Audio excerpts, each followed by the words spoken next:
Yeah, so we've been talking a lot about emails and that sort of thing, and it still is the number one way because it's easy, right? You're sending out the emails, people are clicking, they're going in, they're used to that, it's conventional. So the number one lead source that we track is email. So beyond that, you got to have that program tight, like we said. You got to have that schedule in place. Is what we're seeing as a growing use is social media advertising as audience recruitment. Interesting. So I segregate social media advertising from simply posting socially because there's a difference. Social media advertisers have a remarkable ability to get inside where your target audience is. Facebook's ridiculous with the analytics and stuff they can give you. LinkedIn's pretty good as well. And so if you're engaged, and I won't even pretend to know how they do it or what it is, that's not my thing.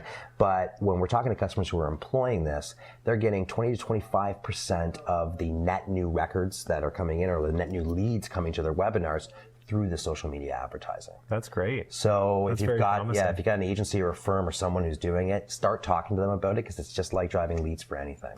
Do you know like a ballpark investment that would be required up front in a kind of CPL, or does it vary? It varies. So for most of us who are on who are B2B marketers, or most of you who are B2B marketers out there who want to be on LinkedIn, it's one of the most expensive CPLs out there.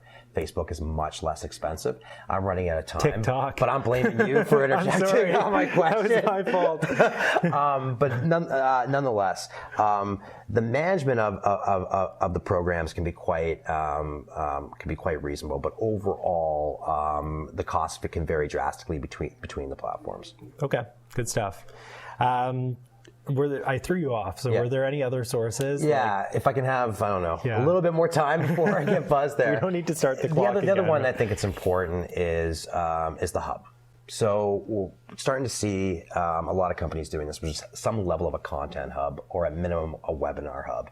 A place on the website where if they're consuming an infographic or if they're consuming some piece of content or whatever it might be, they can then find your webinar and register for said webinar. Okay. And so aggregating of that webinar content can really drive both live registrants, which that's an emerging stat, but really your on-demand registrants as well. It can be very important for that.